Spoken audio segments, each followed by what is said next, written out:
Diabetes എന്നത് പ്രമേഹം, stress എന്ന് പറഞ്ഞാൽ മാനസിക അല്ലെങ്കിൽ ശാരീരികമായ സമ്മർദ്ദം. തീർച്ചയായിട്ടും ഈ വരുന്ന സമൂഹങ്ങളിൽ നമ്മൾ കൂടുതലായിട്ട് കണ്ടുവരുന്ന രണ്ട് സംഗതികളാണ് ഡയബറ്റീസും സ്ട്രെസ്സും. ഇത് നന്നായിട്ടുള്ള ഉറക്കവും വ്യായാമവും ആഹാരക്രമവും എല്ലാം ചെയ്യുകയാണെങ്കിൽ തീർച്ചയായിട്ടും ഡയബറ്റീസിന് നമുക്ക് മറികടക്കാം.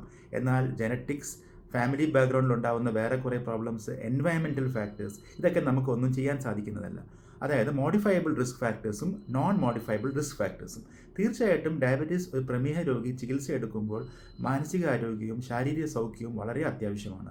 ഇതിനുവേണ്ടി 8 മണിക്കൂർ സുഖമായിട്ടുള്ള നിദ്ര, പിന്നെ കറക്റ്റ് 30 തൊട്ട് 45 മിനിറ്റ് വരെ ശാരീരികമായിട്ടുള്ള ഫിസിക്കൽ ആക്ടിവിറ്റി, പിന്നെ ഫാമിലി ടൈം നമ്മളെല്ലാവർക്കും കണ്ടെത്തേണ്ട ആവശ്യമാണ്. കോർട്ടിസോൾ എന്നത് സ്ട്രെസ് ഹോർമോണാണ്.